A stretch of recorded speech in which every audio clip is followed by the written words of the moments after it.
I was gonna tell you guys a little bit about this anyway, but yeah, Linnea's on the call again, and she said that she wants to follow regularly to stay abreast of the issues we're discussing. So, which I That's thought is great. pretty cool because she's yeah, very committed to these issues. So, okay, She won't be here after I tell her she's our speaker a week early, and she has to talk today. No. and then she'll dive off the call, right? Kidding, of course. Okay, so for the purpose of the meeting and the full recording, we have all on our committee of 4 except Kevin currently. And again, since now we're recording, he is going to make an effort to call in within the time period. This is probably fairly last minute for you guys, but I do want to at least look over the agenda. We'll talk in a second about whether the order and the content works for both of you. But first, minutes wise, those were basically the model we've done a couple times now, is that Sharon just wrote over the agenda during the meeting. And so I had a little trouble getting to it, but I did include it in an email. So the notes are there. And with that in mind, is everyone able to see those? Sharon, you wrote those. Jane, did you get to look? I did. I read them through, and Sharon, I thought they're great. For me, I'm not seeing anything that was problematic. Any changes, amendments, then otherwise? I didn't see anything either. No. Okay, I'd accept a motion to accept the minutes then. I move to accept the minutes from the March 8th meeting. Great. Second? Okay. Moved and seconded. All in favor of the minutes as Second. Read? Yep. Aye. Aye. Any opposed or abstentions? Okay, seeing none, it passes unanimously. So we will take those minutes in that format and get those to Catherine for posting on the website. And then in her words, since the Teams folder is our official record, I'll make sure that that copy gets into the Teams folder sometime after this meeting. Okay. Okay, on the topic of the agenda, and I had sent, I hope this is working for everybody, for us to pinball back and forth between Jane and I, but I sent out some talking points or summary from our last meeting late last week, and then since have kind of added that and added some things. So we have a fairly lengthy number of bullet points to get through. We were, of course, going to hear from Berto. So that was in there with a conversation generally around justice and equity, and whether or not how much of the resolution language we wanted to work on and form into action steps, kind of summarizing our conversation with Kevin last week. We do have some time aboard for kind of takeaways from the town halls. And on one version, that is the version I have, actually, that'd be our next topic. Sometime in the hour plus, we want to talk about conversations that Jane's had with Mike Thomas as the county manager around what's already in place. Two topics, really: what's already in place in the county and where there might be some traction there, and then specifically around and this is a separate item on the agenda, but the San Juan County Civil Service Commission and Mr. Thomas's recommendation that we maybe hear, this committee hears from Kathy Obenhaus. So those two items, we have promised a couple of times now to talk and figure out the degree to which we're going to address Indigenous inclusion.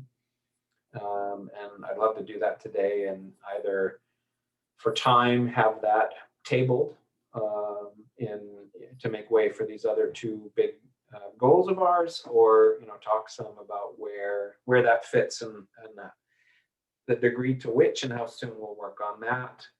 Then we did want to kind of talk through our schedule. We've got Linnea here for our future focus points and our guest lineup. And I think there's room to talk about what happens if we have a late cancellation and how we keep moving forward with traction. Because we did, if you recall, we did talk about maybe adding meeting slots to get through it all. So time is precious. So any changes, additions to that agenda, Sharon? You know, I did speak with a couple of my friends on Orcas about who are people of color, about justice and equity issues. And I would like to give some feedback on that. In fact, I have something in writing from two of them, and I have some just oral comments from another one very briefly, if you want me to report on that. And I can submit the written one. If it works for you, can we make that our first item of new business? And we'll make sure to leave time for that. Sure. Yeah. Okay, I'll just write that in so I remember to bring that up. In terms of, we should talk at some point, in terms of written comments, if you wanted to read them into the record, and then maybe we could include them as a page on the end of the notes, have them post as minutes. Okay, anything else from you, Sharon? Agenda? I don't think so right now. Okay, Jane, anything? No, I'm good with it. Yep, I think it's fine.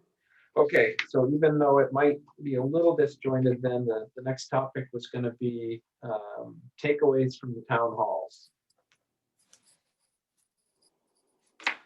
All in all, I for some reason I thought that the recordings would be available almost right away, and so I ended up booked for the Friday night one, so I didn't hear any of that, and I'm sure it sounded like there was another, maybe a third or another, quarter of attendees, which is great. I didn't have a sense of how many people we'd see or hear from in all.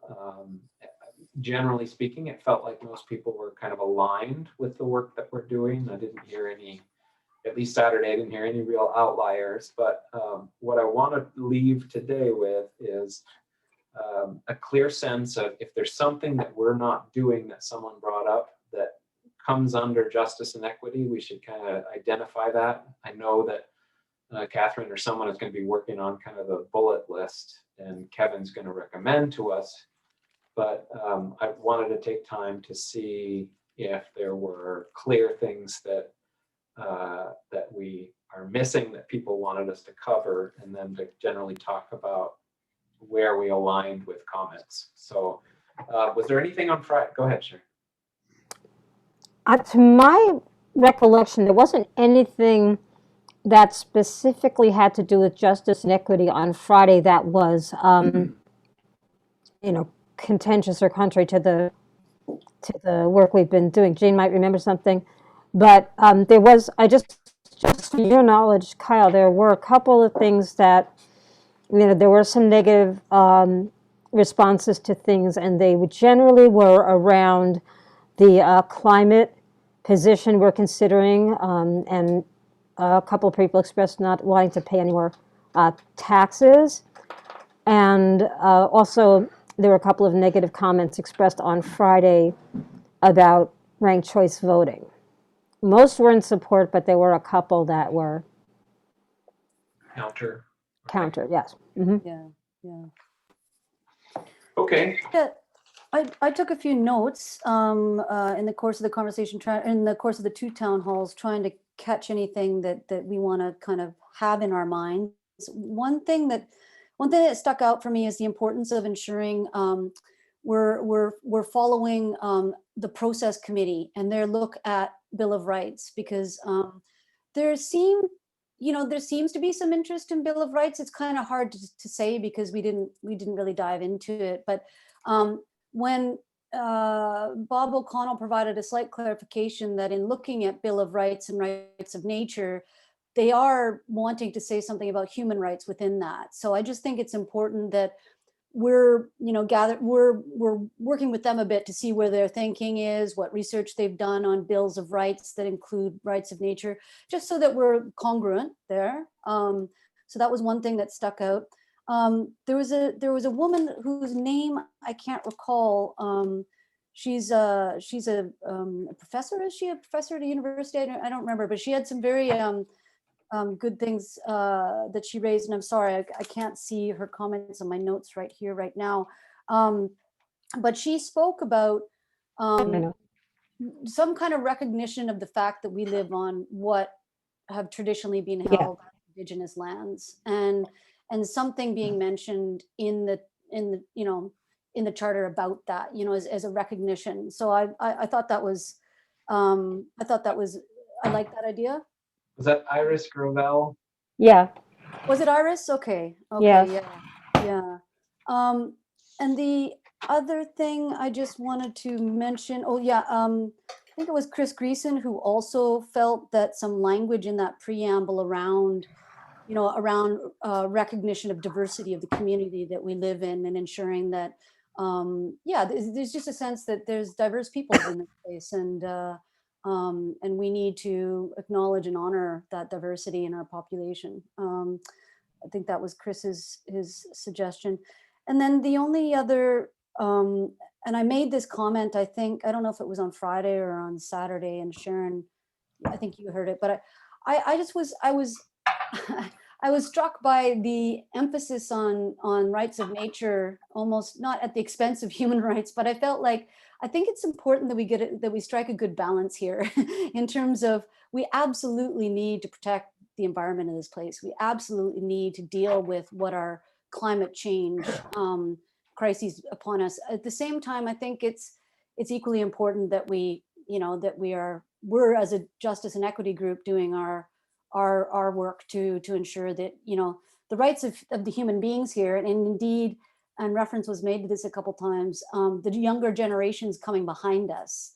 I thought John Helding's comment about, what could this commission do to think about, an intergenerational community where there can be, young people can live here into the future. And so anyway, that was, so I had a further thought on that, and which is, I think it'd be wonderful if we could get some youth to speak to us. And Sharon, you talked about the Whidbey Island group, and I was going to speak with yeah, and how impressive that group is to you. And I was going to speak with the secondary principal here, and one of the teachers in the secondary principal here on Lopez Island, who was going to share with his civics class information about our upcoming town halls, and he probably did. But he works closely with the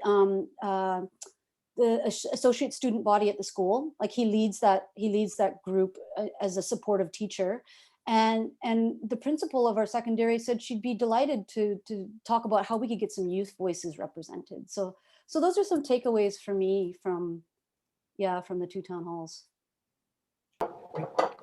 Very good. Very good. Kevin's joined us. Looks like he's got audio. We get to watch Great. the landscape of Glacier go by. Just for Jane, you know this, I'm sure, but I sit on the process committee, and then all the other three of us are on climate. So I will we'll make sure that all those cross, references and I guess you've identified them as values. We'll make sure that those cross over. So excellent. Yeah. Oh, good. I'm glad. I didn't know you were on that one. So that's fantastic. Okay. Excellent. Okay. Kevin, I think you drive and talk at the same time. So we are talking about kind of, as they apply to justice and equity, the takeaways from the town hall. And I didn't hear all of it, but I don't know if you have any input on that.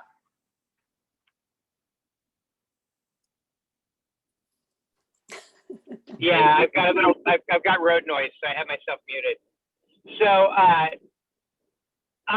it was not as prevalent as the nature, Bill of Rights, but both town halls, I did hear people comment and also message me about the need for justice oversight committee.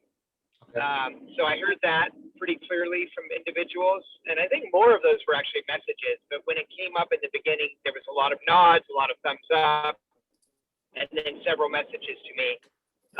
So I think that's one thing that I took away. The other thing is that I think that, and Jane has brought this up several times,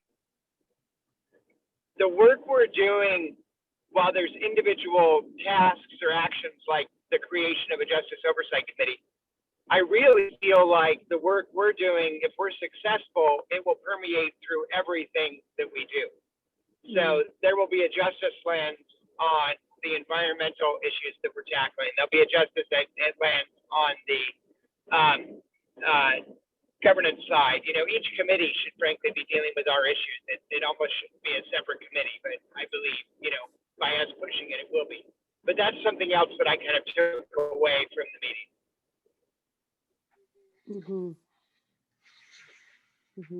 Agreed.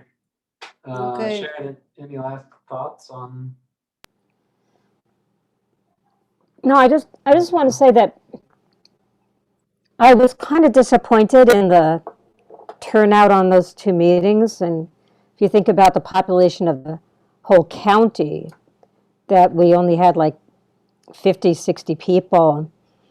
And I wonder if we could do that again, you know, in another month or so. I think we were talking about it, and maybe just do better at publicizing it.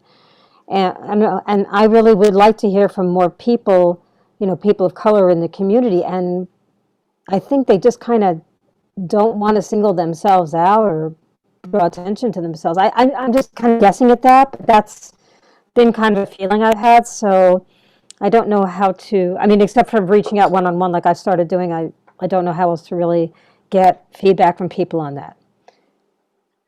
I did hear a little bit about, and I'm not sure how you address it. I guess by nature of hearing comments, people thought you could do a better job, but the Friday night time slot was really unpopular, or more than average. It was unpopular, and I don't. That's a place where people they process their week and maybe run home to family. I'm not sure, but that's something to think about. And you know what? In the 2.5 decades I've been part of this, it is really hard to get big groups of people together. And I don't know, I thought maybe Zoom would be, you know, twice if people didn't have to venture out of home to go sit in a chair somewhere, they might be more inclined, but it felt pretty average. It's still disappointing to your point, still, because, you know, there are, you know, I don't know what the ratios are, but thousands of people who represent the single person who came with a comment, and another 1,000 who take exactly the exact opposite perspective. And those are important to hear from as well. And I don't know how we will, but okay, I think I'm betting we talk about this at full commission on Wednesday, so I don't want to take too much more time, but any last pieces on that topic? Okay. The main body was going to be next, and that was going to be hearing from Berto. And I'll just ask you, Kevin, does he sound like he wants to have some access time? Is he really booked up? What was your thought there? Yeah.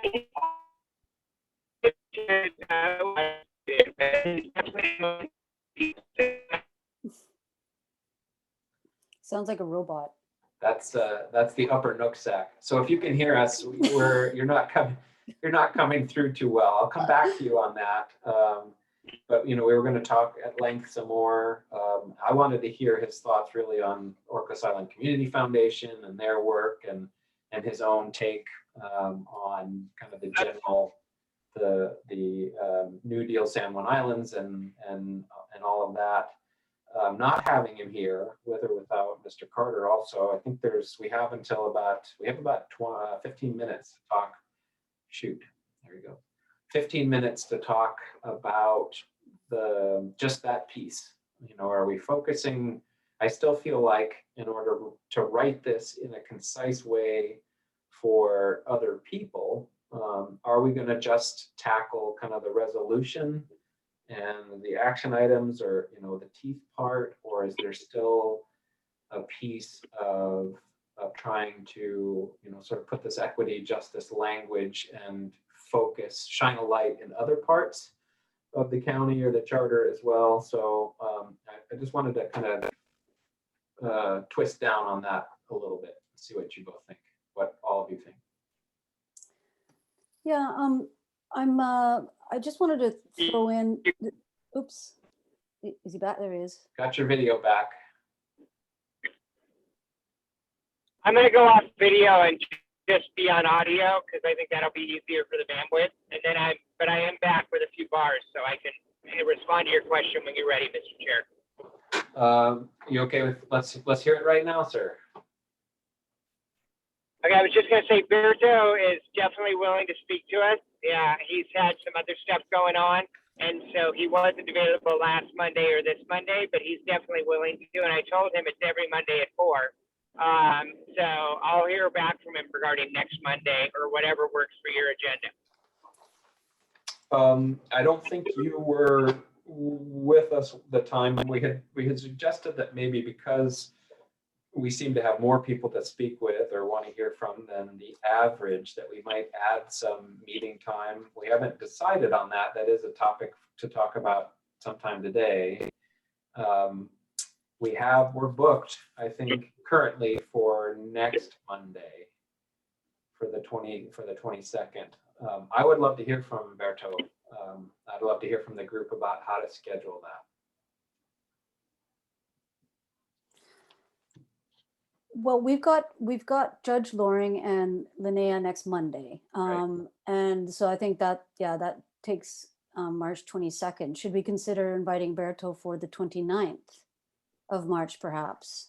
And then when we get to the point of where we want to go over your list of names of folks we do want to invite to talk to, yeah, I'm just wondering, is that the point at which we want to take a look and see if we need to add a couple meetings?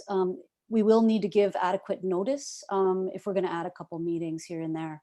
I'm open to that idea. I think though that we want to be clear on who we want to invite, and so that we can put a schedule together. Yeah. Agreed. Okay.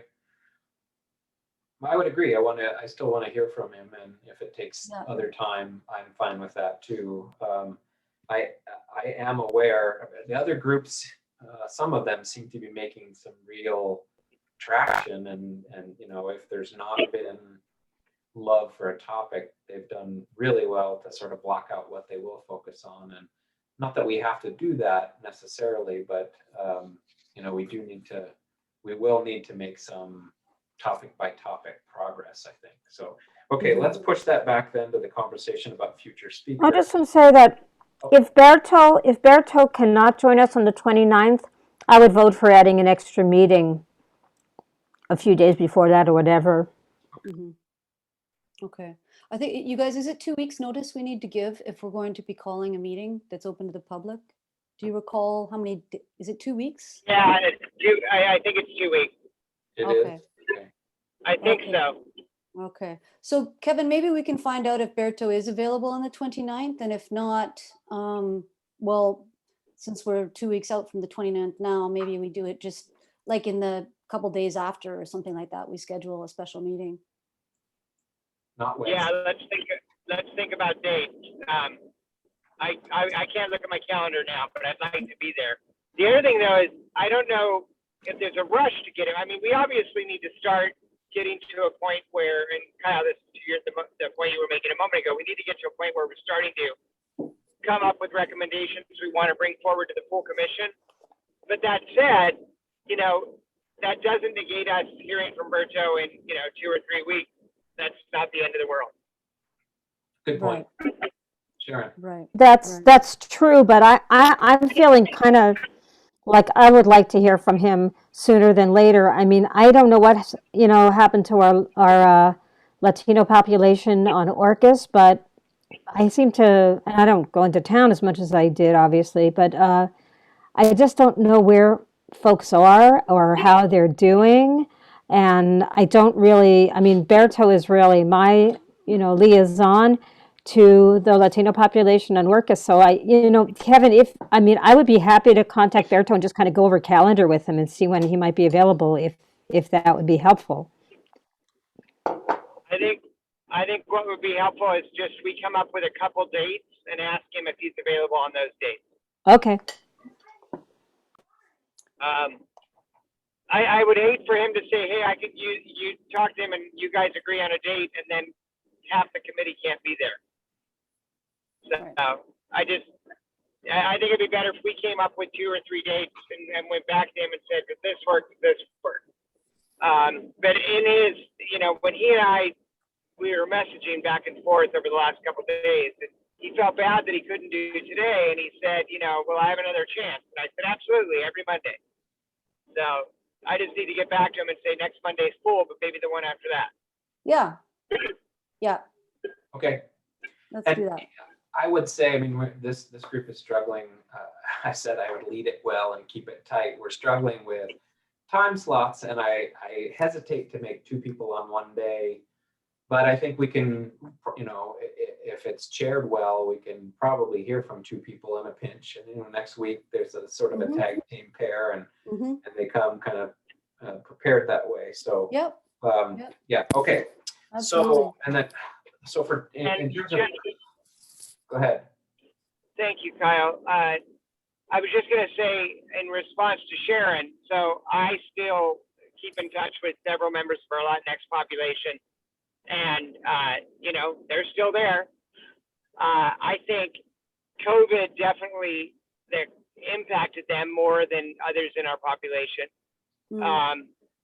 But I think some of the justice issues we're talking about will be important to them. There's also fear, though, even for ones who are legal, that, maybe a friend or family, there's just a hesitancy to get involved in those discussions. Yeah. I appreciate that, and from the little bit that I've reached out here on San Juan, there is there is a question about what we're really offering, which I'd like to talk about for a minute, and a certain sense of promising to make to have traction, let alone to make clear structure. So I have never been in that position personally, but I can see how that's challenging. What's the risk benefit piece of putting myself out there? So well, let's talk some about then what our goals so far are with specific traction.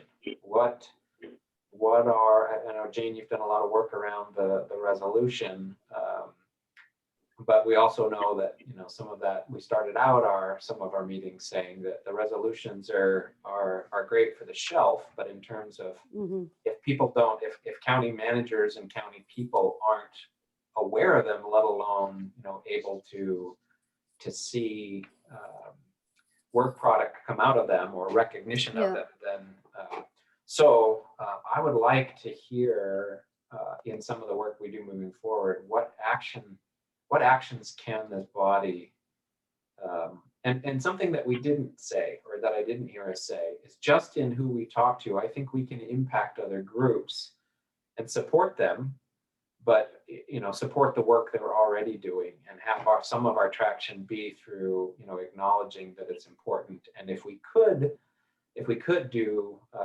have outcomes, we would, but because we're charter only, that might be helpful. I'm not sure, but going on record saying we support the action or the intention of New Deal San Juan Island, something like that. Anyway, Jane? Yep. Is it okay if so I've been thinking about this quite a bit since I put that request into the MRSC to find out what other county charters say, if anything, about issues of diversity, equity, inclusion. And when I got that information back, which I shared with you guys, it was quite striking to me that I think it's just 2 out of the 7 county charters don't say anything about non-discrimination. And for me, at a minimum, our charter needs to it needs to speak to the importance of fundamental human rights, and we need to. I would like to be bold in thinking about how we could build something into the charter that speaks to those issues. Because when I talked to Mike Thomas, and I'm kind of sliding into that other agenda item here, it was a very enlightening conversation, I have to say, in terms of what you can see will likely be the course of implementation of this resolution. It's going to take a lot of time. They're in very much uncharted territory. So in other words, the county is at the stage where they're needing to understand what the charter actually means, or what the resolution actually means and what it's about. I'm talking about resolution number 31 here. And so he's like, we really need to do our own homework on what the implications of this resolution are, in order to begin thinking about how does the county government want to live that resolution. And so it sounds like Cindy Wolf is going to take the lead on the council side, to work with the county government on how they want to breathe some life into that resolution. So from my point of view, I feel though that, and it goes to the conversation we had a couple weeks back when Kevin was sharing his views about, the relative merit or not of resolutions. I really feel like we can be bolder and do more in terms of identifying language in the charter that really does protect and serve the interests of everyone in our community, and says something about justice and equity being important themes for this county and its population. And so, yeah. I see two things in what you just said last. So themes is one thing, and I think maybe preamble Bill of Rights can address some thematic things. But the specific language in the structure, I agree with. They're not, one doesn't really cover the other. I think thinking about it backward, I am struggling a little bit with how you would word a some kind of resolution or something to go before the people this fall that somehow grabs language and cements it through the whole document. Not that it's not doable, but that's a big piece of work. So here's a thought, okay? Because we know that Snohomish County has a Commission of Human Rights that they had built into their charter back in 2016. And I can get the language on how that was written into the charter, but basically what the charter says is that the council must pass an ordinance requiring that a commission on human rights be created in the county government. And yeah, so there's language in there that says an ordinance has to be passed to create this commission. And then the county council is responsible for facilitating the establishment of that. And in that regard, their Commission of Human Rights would sit along with like all those boards and committees and commissions that we have, these standing boards, committees, commissions. And so I wonder if that might not be the vehicle we're looking for. When I say vehicle we're looking for, I'm talking about the mechanism through which justice and equity are and any of those other principles are upheld. And now how this dovetails with the oversight committee concept that we've been looking at, that King County has, and that Kevin's been talking to us about, I'm not sure, but I kind of feel like either we're looking at, I did hear some concern in the town halls about an oversight. No, it wasn't the town halls. It was in another meeting. I can't remember. You guys have to jog my memory on this. Concern about an oversight committee. Yeah. I think that was with Sheriff Krebs, I believe. I think you're right. Yeah. But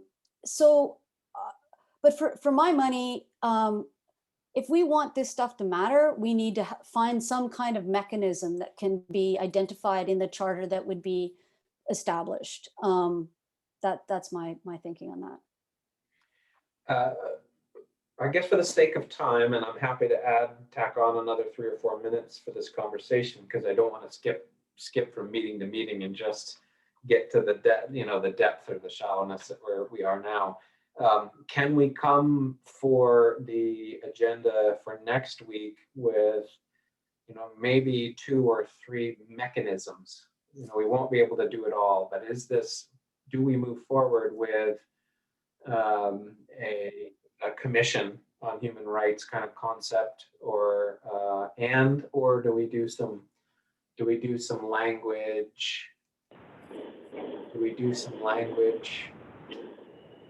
Kevin, is that you again? Yeah, it's me. I just called in instead of trying to be on video. Okay, great.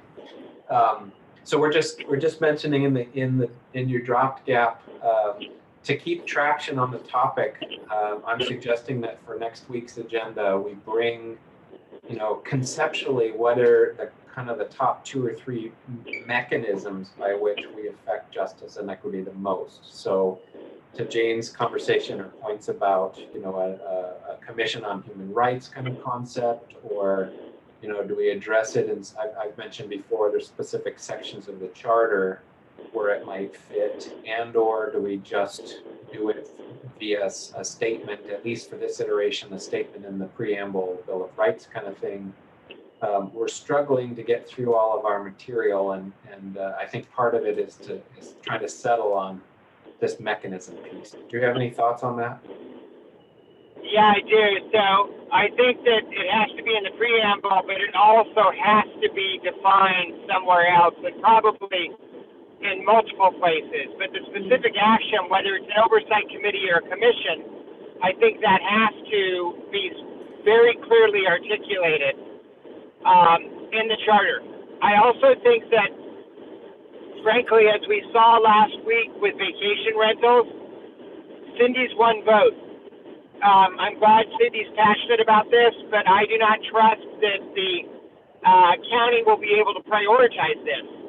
And so I'm concerned that if we wait for councilmatic action, we're going to be disappointed.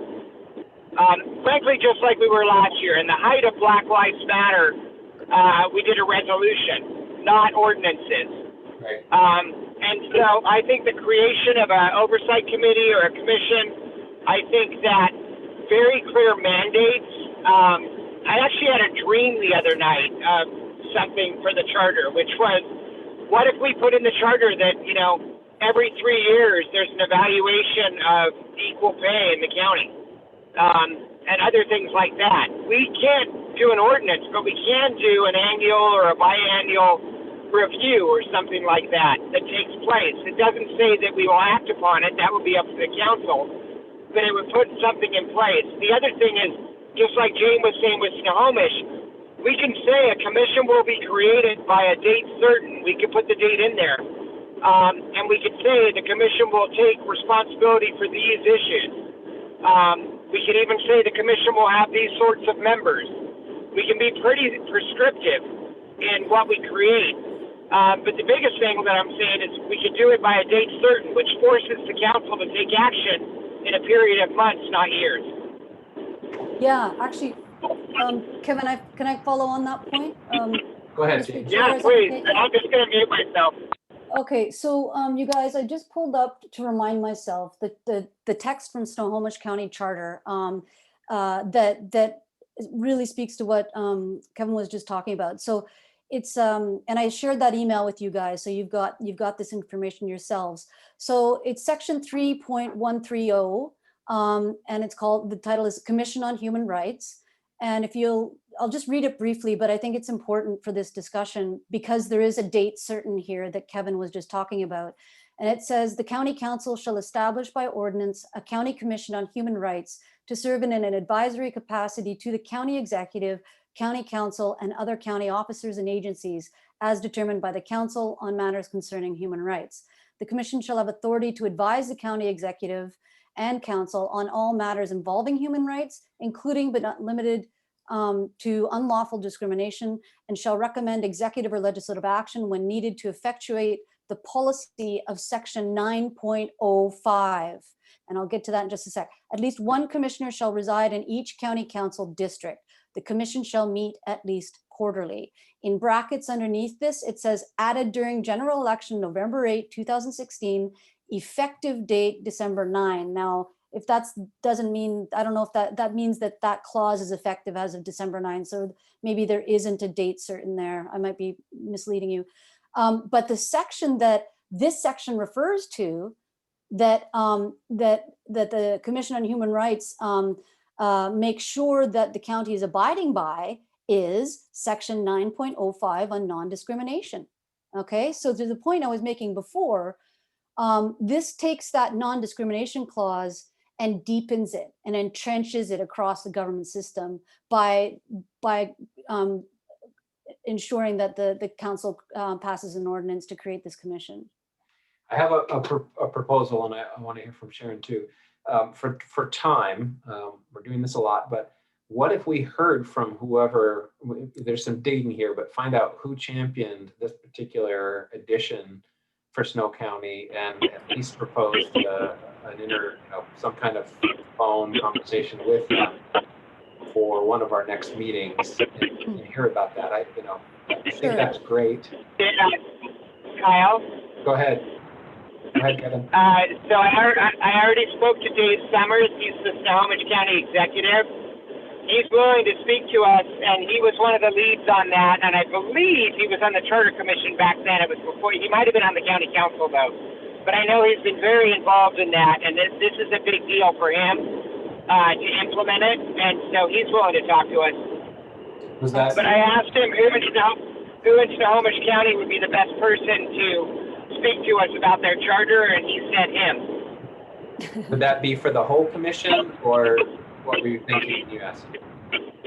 I was thinking about the whole commission, but I think one of the main points I want to talk to him about is this. Could you set that up potentially for, and we'll talk about timing in a second? Yeah, but maybe it's better for the whole commission too. Sharon, did you have something? Okay, Jane, any closing pieces on that before we move forward? No, I was thinking exactly the same thing. And I actually wrote to the guy that sent me the material from MRSC. And I said, can you recommend who I can talk to in Snohomish County? And there you go. Kevin's got the contact. So that's awesome. And if Kevin, if you needed any help in setting that up with him, I'm happy to support you with that.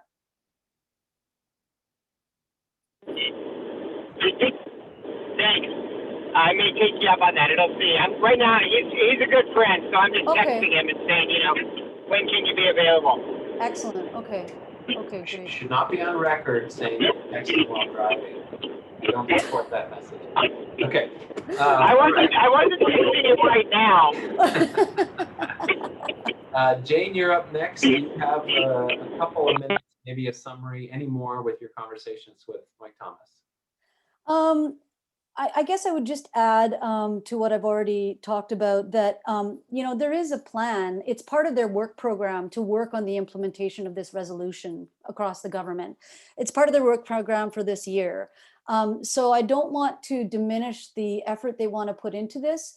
As Kevin said, though, they have a lot of fish to fry. It's a very busy, small local government. And indeed, they've got to do some research to figure out what would it look like in our county government to live this resolution. So Mike was basically saying that they're just at the beginning stages of this right now. So certainly there's lots of, yeah, go ahead. Kevin, did you want to be heard? Sorry. Yeah, did it beep for you guys when I unmute? No, it's unacceptable. Oh, you can just hear the road noise. All right, sorry. So I was just going to say that, twice we've been provided the work plan for the county, and this is an audit. So we may be told that it's audit, and I know with the new council, there's going to be some prioritization shifts, but the work plan that we've been provided doesn't have anything about this audit. In fact, the only thing outside of typical budget processes that was on there, and you guys will remember because it was shared with us, the document during Mike's presentation and then later on as well, is participating on the governor's Orca Whale Task Force. Dealing with the Salish Sea. It says working on the governor's task force on orca whales and thinking about the Salish Sea or something. There's nothing about equity, justice, or anything else on the environment or climate. Now, a lot of the subjects we're talking about are not on their work plan right now. Now, like I said, with 2 new council members, that may change. But the work plan that he provided us, the written work plan, doesn't have this on there. Okay. And again, my issue is, I think we have an opportunity with this charter to be really proactive on this issue, or on these issues. Yeah. and force the county to take a position. Mm.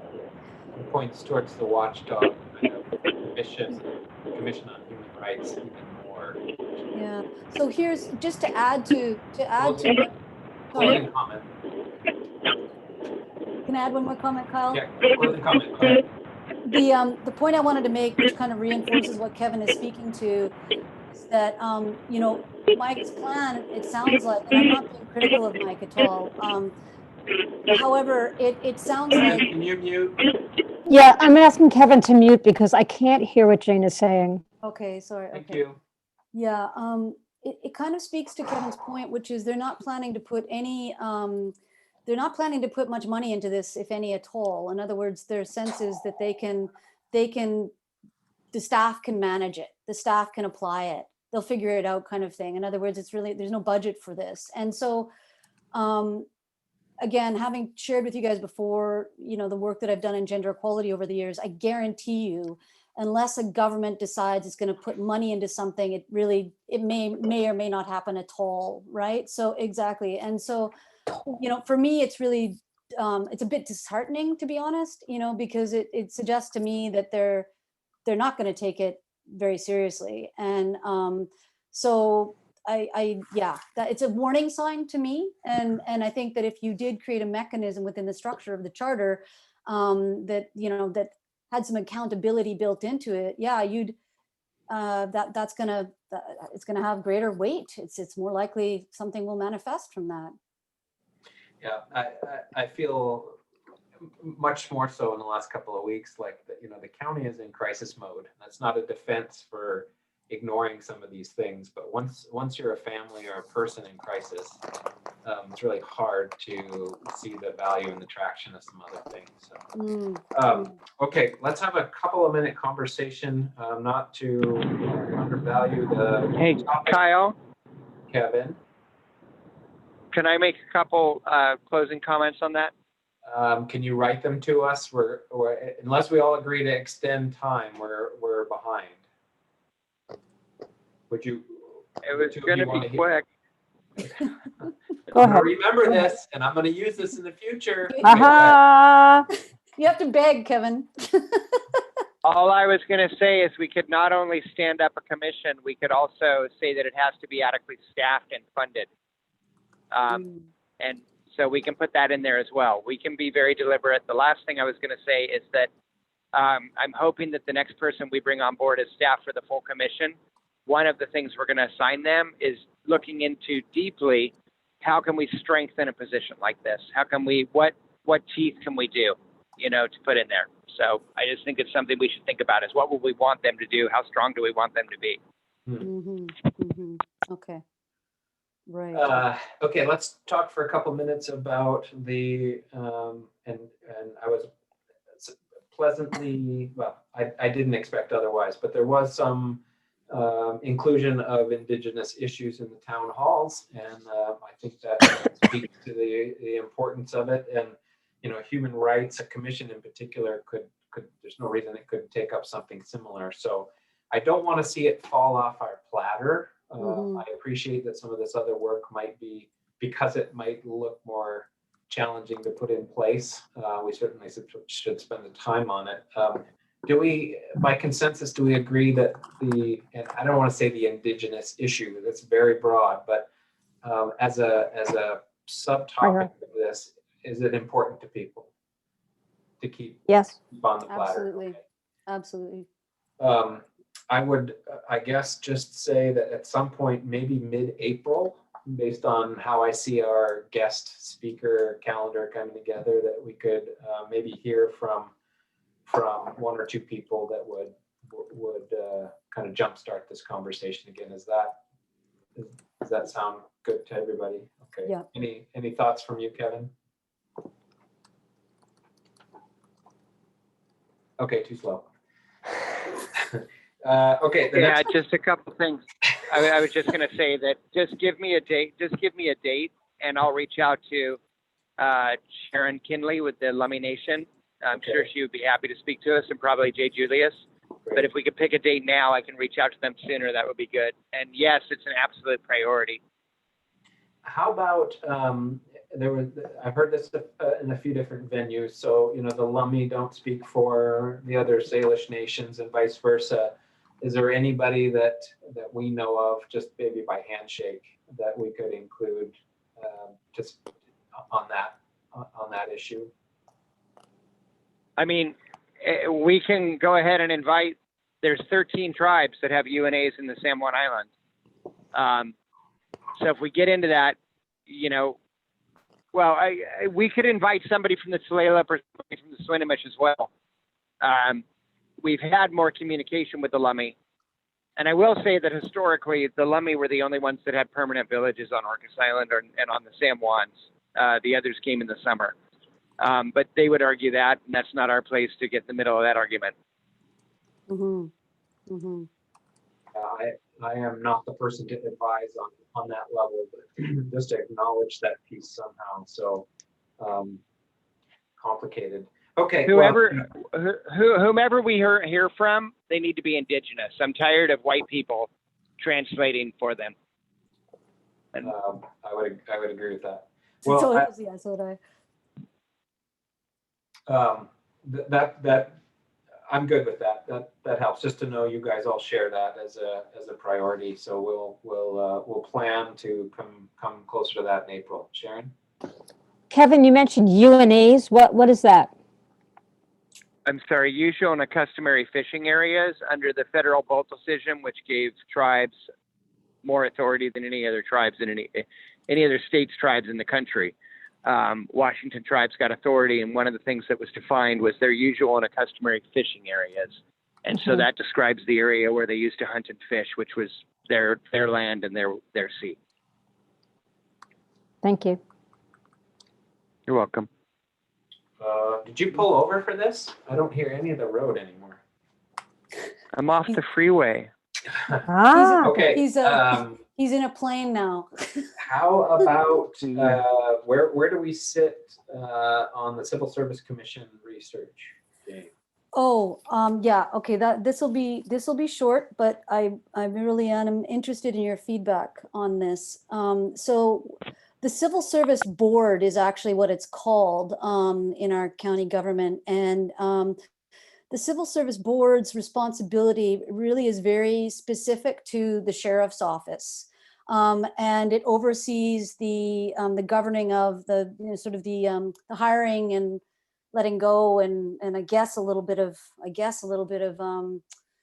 oversight, but not really, of the sheriff's office staff. Okay, so I did a little bit of diving into the specific clause in the Civil Service Act that this board is created under, if you will, the clause that talks about why it needs to be created and what its responsibilities are. And if I'm not mistaken, I'm sorry, I did this a few days ago, but there is certainly scope. There's absolutely scope in the language that I read for affirmative action type measures. So with all due respect, what Sheriff Krebs was telling us about, it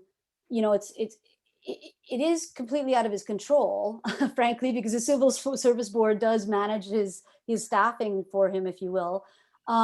But Sheriff Krebs has the power to advise the board that he wants, any of those sort of, say, visible minorities or any other potential candidate that might need a leg up.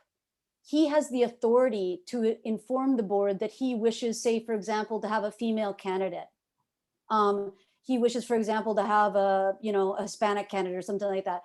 I can send you guys the language of the text that will make it clear to you that there is scope for the sheriff to operate within the law to promote affirmative action. And given that Washington State itself has certain goals around affirmative action, indeed, even the chief of police of the state, if I'm not mistaken, does as well. So my point simply is, I really was extremely uncomfortable with Sheriff Krebs's response to that question last week, and it's just not correct what he's saying.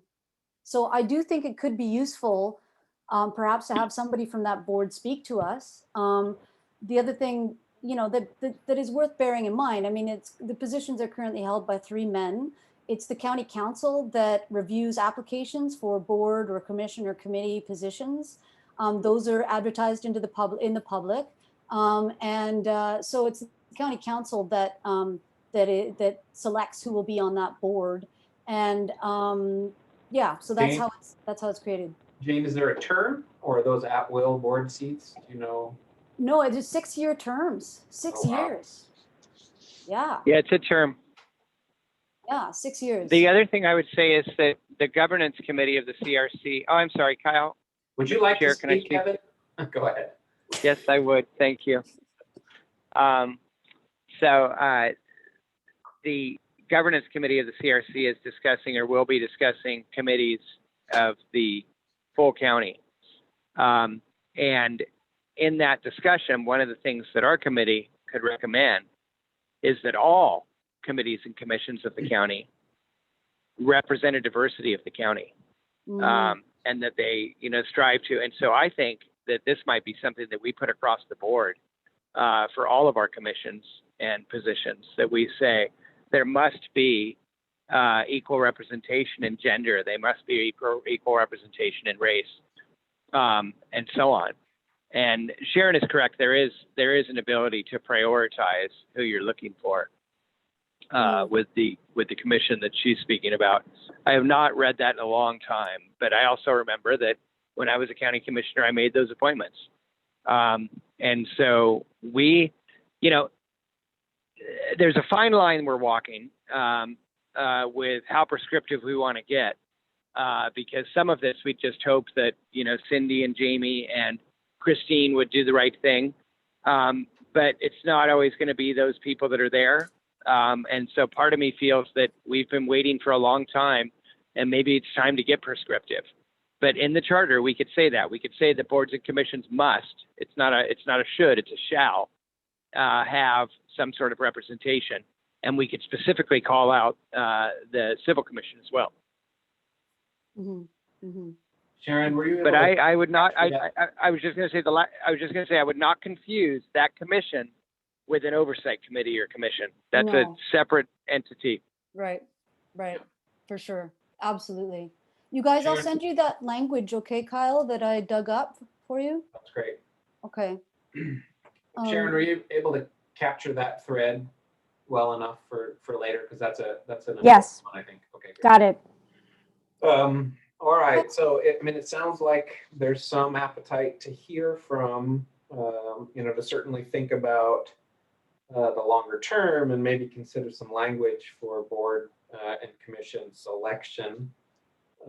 But I feel like, there's a gap. I don't know if this group is going to be the one to fill that, but a gap between what state statute sets aside for this particular board and how maybe it's operating locally. So would hearing from Kathy or someone from that group please the rest of the committee? I'll tell you what, Mr. Chair, if I may suggest, why don't I send you guys the language that I've pulled up and you take a look at it, and if we feel like we could ask her some informed questions based on what we heard from Sheriff Krebs, then yeah, maybe we do invite her.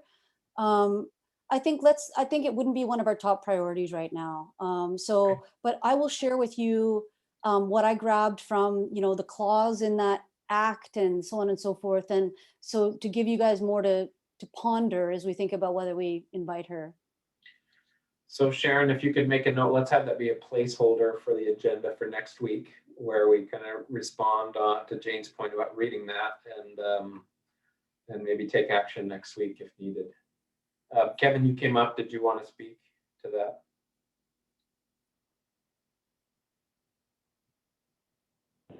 Okay. No, I'm good. Okay, thank you. Other than, so we had some new business to hear from Sharon in a second here. The Mr. next Chair? agenda item is really our future focus. This really, I'm sorry, Jane, go ahead. Sorry, Mr. Chair. I love calling you Mr. Chair. That's hilarious. What I wanted to report to you guys as well is that following the meeting we had last Wednesday as a CRC, I put together 2 empty tables that I sent to Mike Thomas asking him if he could fill out. And these are tables that will provide for us the composition of staff in the government in terms of what their title is, what their sort of position or rank is, what their salary is, whether they are male or female, or they don't identify, and whether they are from a diverse group. And so I did that both for, I made this request of him, both for the staff of the county government, as well as the staff of all of the chairs, of all of the board members or committee members or commission members, so that we can have a sex and gender disaggregated data set on the staff. It will also tell us what their salaries are and give us some sense of whether there is equal pay happening. And so I will share with you those tables I sent to him. And I know it's a big ask, but I said to him, I said, I think it would be valuable for your, in your job, in your role, as you work with the department in that resolution. I'm happy to do a preliminary gender analysis of this for you. Okay. Pro bono.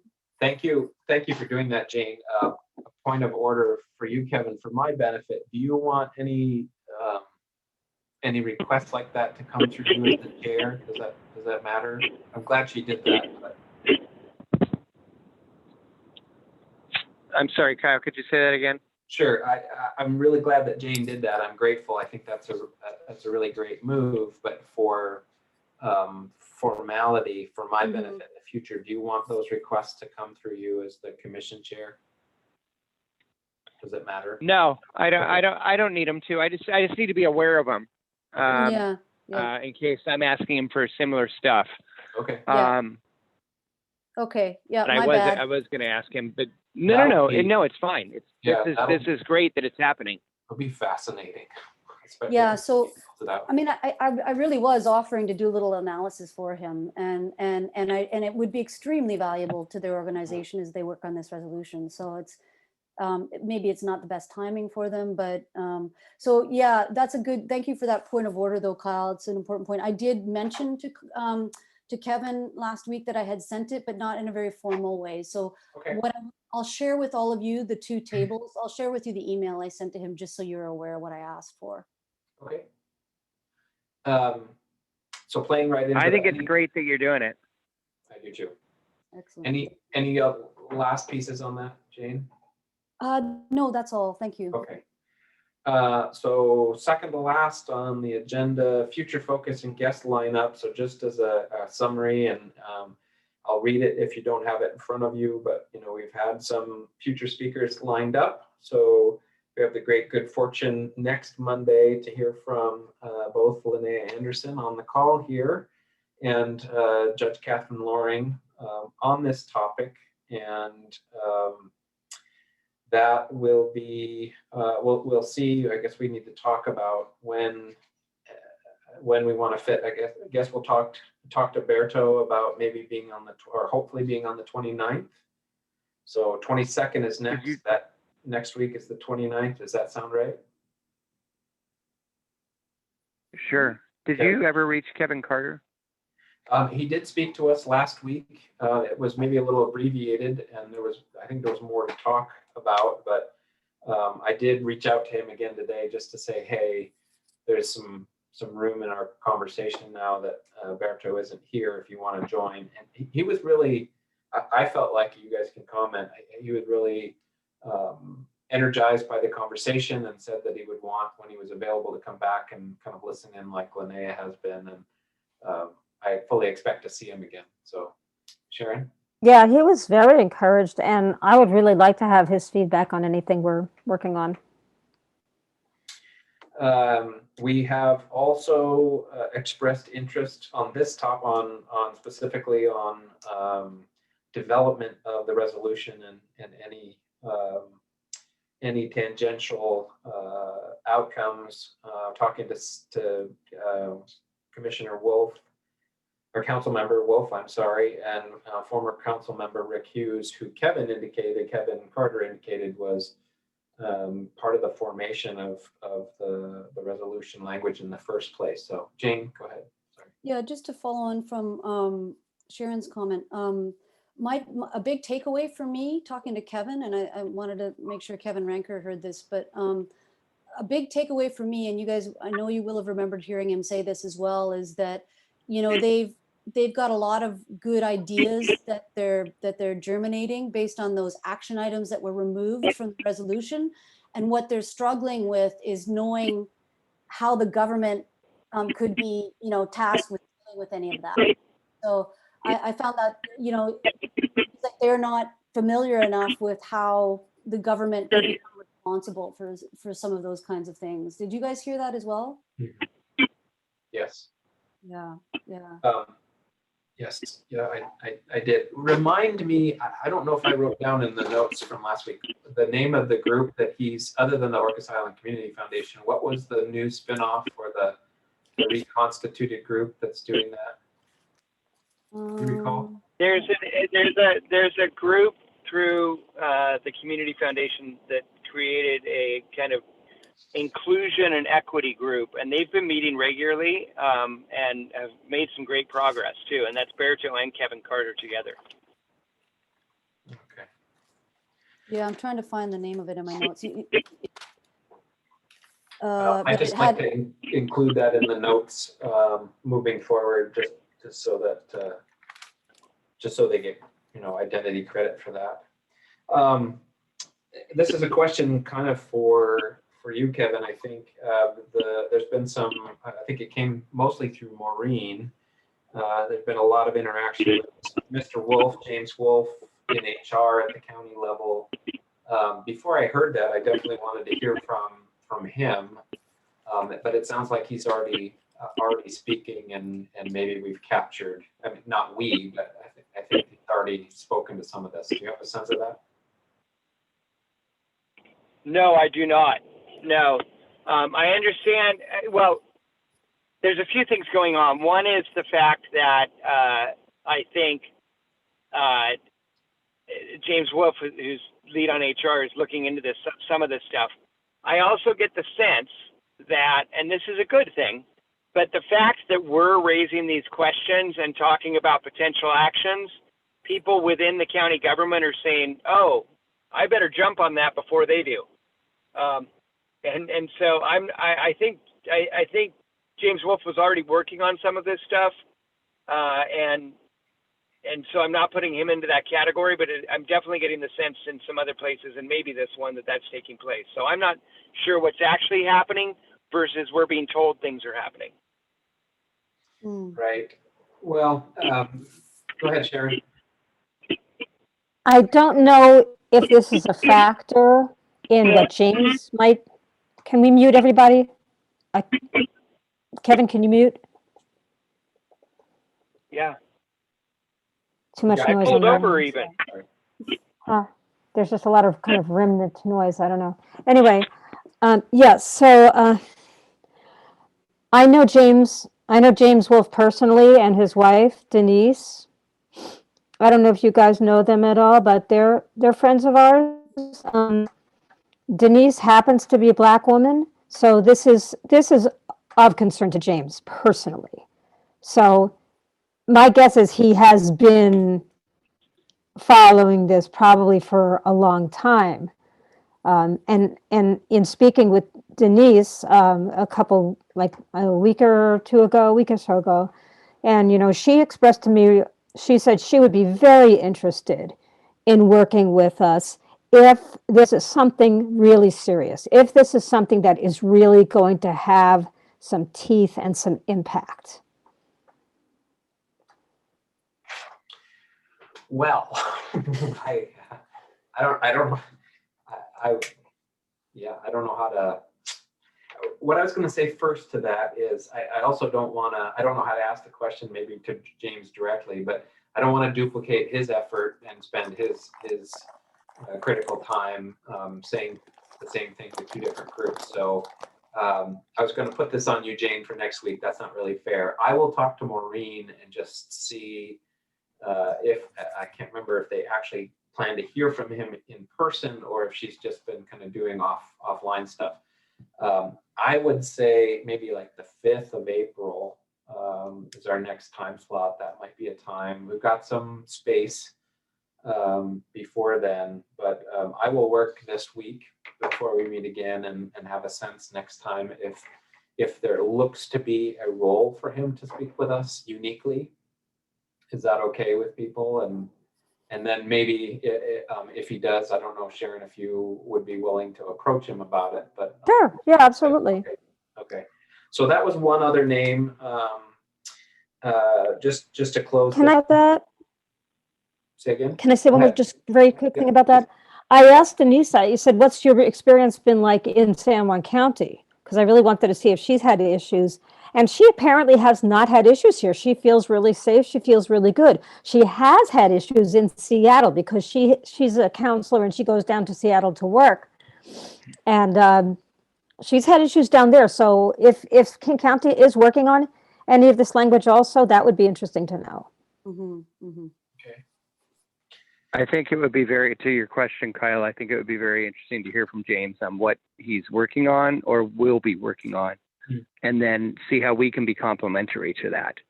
I would also say that his dream of what he wants to work on will be dictated by, his boss and his boss's boss too, on whether or not it's a priority. So again, there may be areas where we want to put in some strength and some teeth.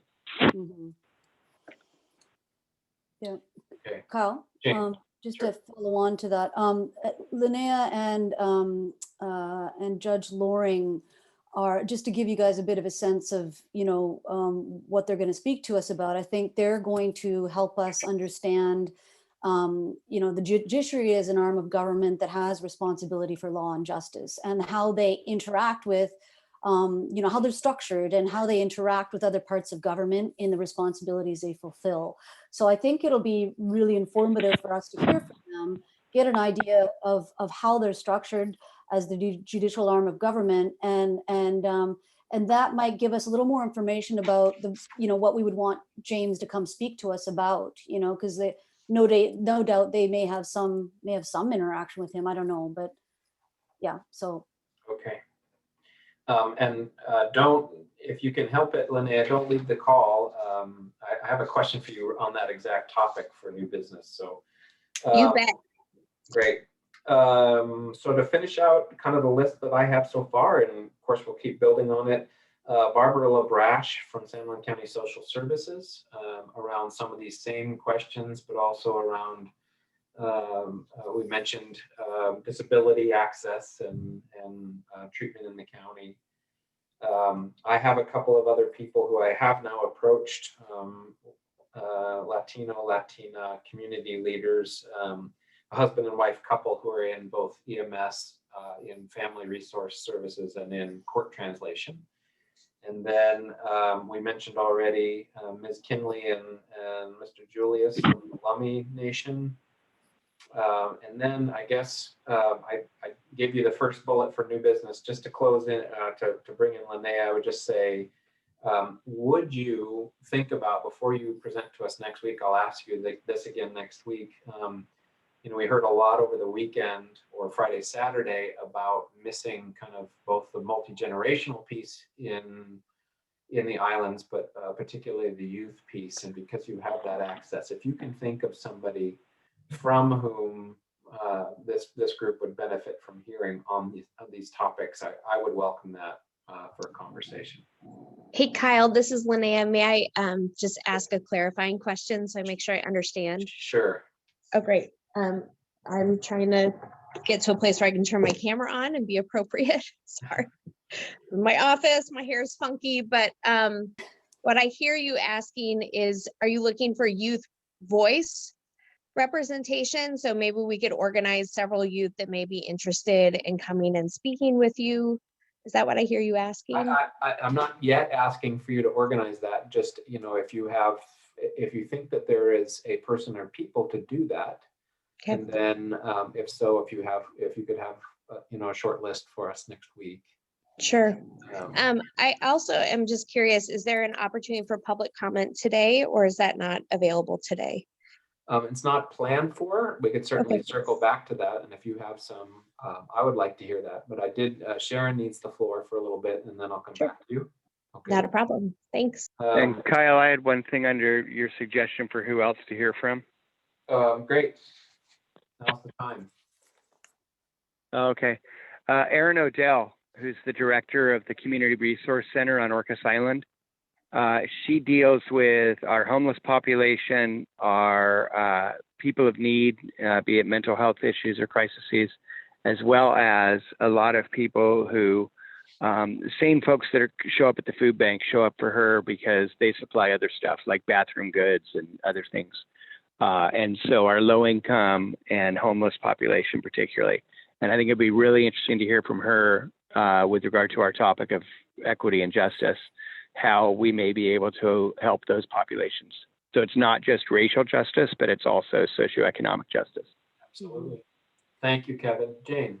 Yeah, just on that, and this isn't a suggestion to piggyback here, but Barbara Schulstis is the director of our Lopez Island Family Resource Center, and they do an intensive amount of outreach and for more marginalized segments of our population. And so I wonder, why not bring at least the two of those in together, and if there's a San Juan representative as well of that nature, although maybe, if we're talking to Barbara LaBrache, maybe that'll cover that off, but, or I don't know, maybe even, I don't know, all three of them together, I'm not sure, but I would definitely, that it also goes to the youth point I wanted to make. I think it's important that when we're reaching out to hear from folks, that we do ensure island coverage as much as possible, so I would love to, there's some amazing youth all across this county, and so I would love to see some Lopez youth speak and,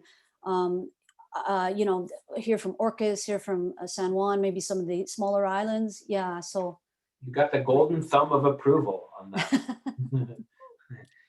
I think it will be important for us to clarify what we're asking.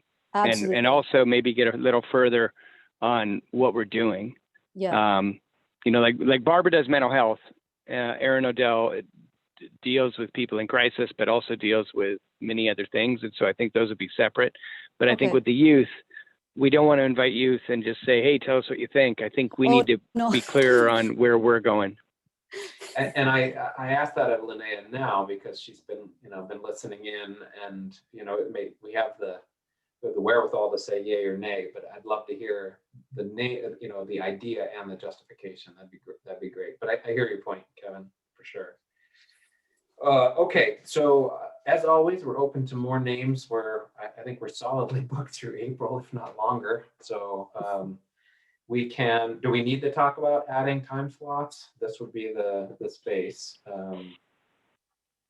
Kevin, thoughts? Were you on? I don't see the need now, but you tell me. I'm not running the agenda. If you think we're, if we can hear from the people we're talking about through April, and by late April into May, be coming up with the solid recommendations that we're bringing to the full commission, I think that's timely enough. Okay. That's what I wouldn't broaden it too much further. Right. Mm-hmm. I think we need a schedule too. I think we've got to, like in terms of populating the dates beside the names and stuff like that. Right. And, that's an ask from Catherine. I asked that clarifying question about whether she was sort of covering just county positions. And I think she'd like just to be, inclusive, she'd like to hear that. So I'm happy to do that from what I understood today. I'll put it out to all of you for review, and then we can pop that to her. Sure. And so we're obviously in new business here. Sharon, I'd love to hear your input. Okay, well, I already told you that I spoke with Denise Wolf, so that was good information. And the other people I've spoken with are Nancy Wong and Robert Kikuchi Goho here on Orcas. They are a married couple. And she is of Chinese descent, and he is of Japanese and Filipino descent. Long time longtime part-time residents of Orca, so they've been here all year this year. And I know them well, and so I asked them if they would be willing to give me some feedback on their experience, especially in light of COVID this year and people blaming anybody who looks like they might be of Chinese. And it just was crazy. Now the attacks on Asian-looking people following the outbreak of COVID, because some people are calling it Chinese flu or whatever, you know. Anyway, so I asked them about their feedback, and I'd like to share that. I could read it to you, and I can also send it in writing, and I have their permission to do that. I don't have any objection to that. If we're going to take action on that, I think there's definitely a place down the road for more of this conversation anyway. It's kind of up to the rest of you for time. So this is one of our, really, this is our last piece, unless somebody else has any more information. We want to hear it and want to read it and see it. I'll tell you, it's about 2.5 single-spaced pages. So I could read it, but if you want me to submit it, that would be fine too. I definitely want you to submit it and to share it with the group, and maybe we can read it at our convenience. Is that okay with people? Sure. Yeah, absolutely. And then maybe Yeah, that's great. reflect on it next Monday, maybe. Sure. Yeah. Okay. Just to be clear, Sharon, not that you offered, but is your sense that they would be willing to speak with the group also, or not sure? I think they would.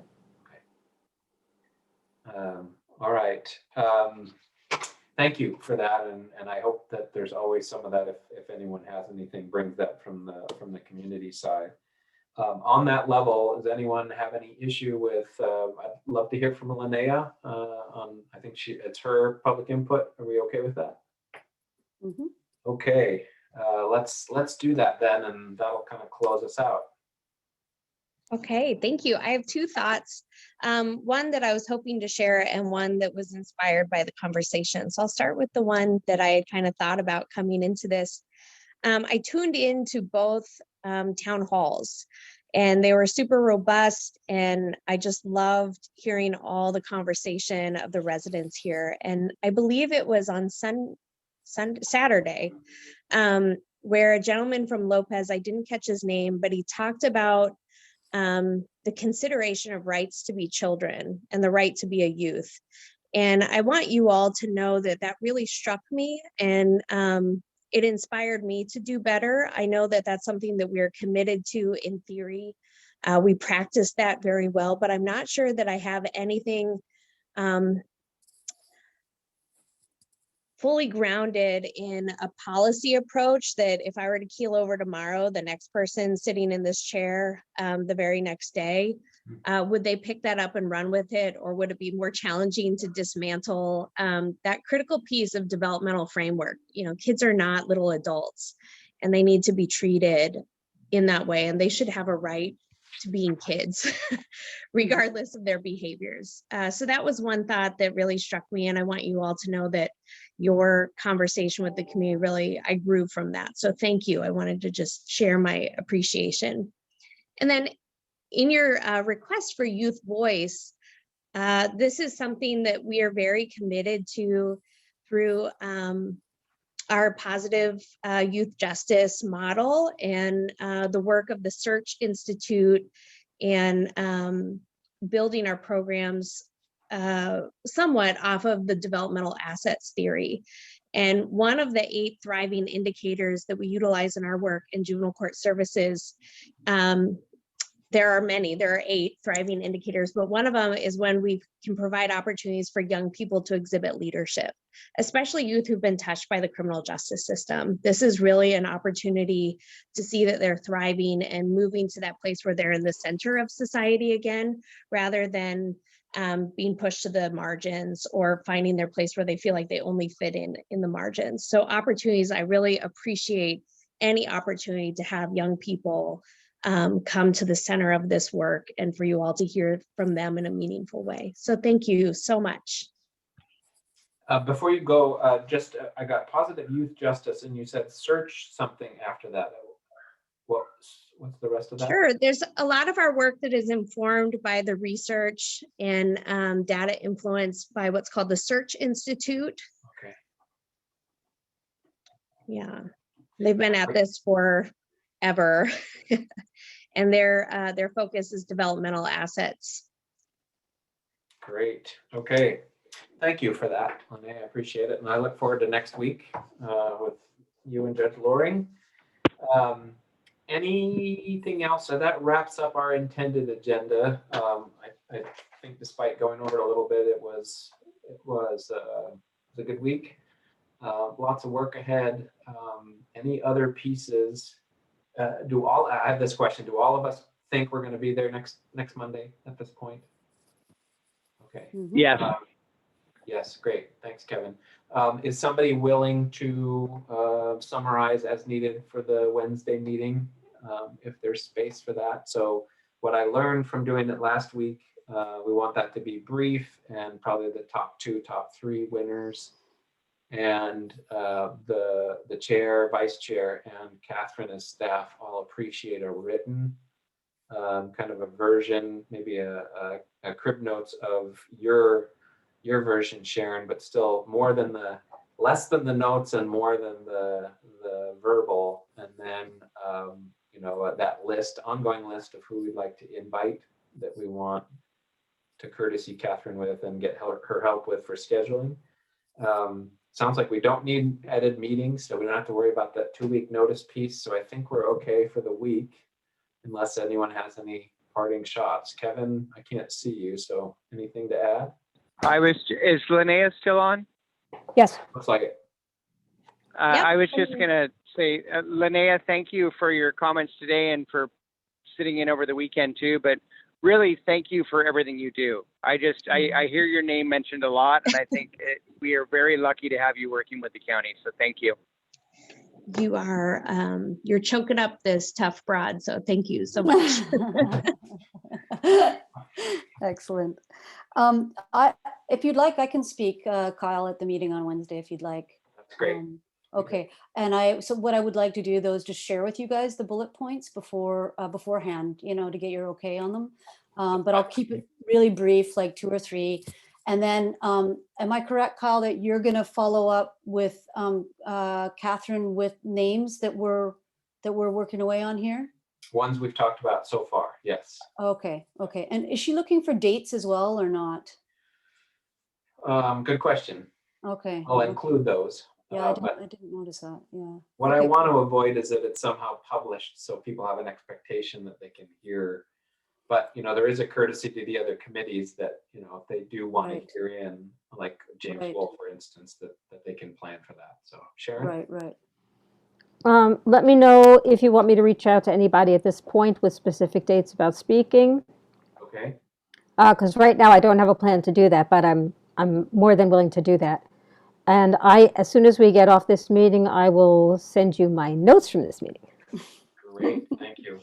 Sharon, thank you so much. Yeah, thank you so much for doing that. Yeah, I just really want a big shout out to Sharon. I'm so grateful I don't have to do it.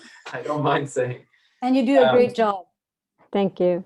So just to recap on that level, then we do have firm dates dates certain for Linnea and Judge Loring for next time, the 22nd. And then at this point, we do want to try and loop Berto back in for the 29th.